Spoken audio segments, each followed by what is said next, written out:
আসসালামু আলাইকুম। আজকে আম্মু ফুলকপির পাকোড়া বানাবে। তো আগে থেকেই ফুলকপি কেটে রেখেছিল। এখন একটি পাত্রে পানি দিয়ে ওর ভিতর দিয়ে দিল মরিচের গুঁড়া, সামান্য হলুদের গুঁড়া আর একটু লবণ দিয়ে এটাকে ভালো করে নেড়ে চেড়ে সিদ্ধ করতে দিবে।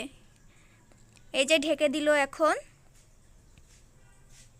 কিছুক্ষণ পর যখন এটা বলক চলে আসবে, সিদ্ধ হয়ে যাবে ফুলকপিগুলো, তখন এটার পানি ঝরানোর জন্য একটি পাত্রে ঢেলে দিবে।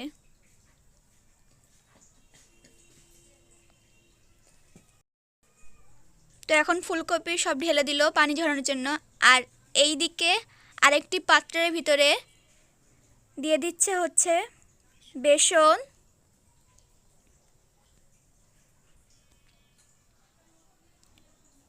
সামান্য পরিমাণে চালের গুঁড়া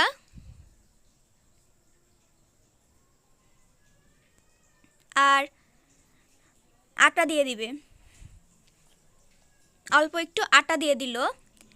এখন দিয়ে দিল হচ্ছে লবণ আর খার সোডা, দিয়ে দিল মরিচের গুঁড়া। এখন এটার ভিতরে পানি দিয়ে এটাকে ভালোভাবে মাখিয়ে নিবে। এই যে আমার আম্মু মাখাচ্ছে, ভালো করে ফেটে ফেটে নিচ্ছে। আর আমার আম্মু এখানে চালের গুঁড়োটা দিয়েছে একটু মচমচা করানোর জন্য।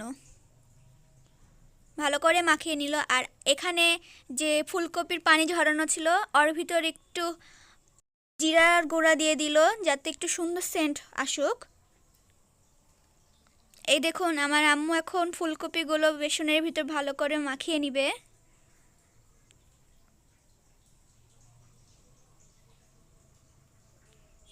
ভালো করে মাখিয়ে নিচ্ছে এপাশ ওপাশ করে। এখন গরম তেলে ঢেলে দিল। অবশ্যই ভালো করে গরম করা লাগবে তেল, যাতে ভালো করে ভাজা যায়।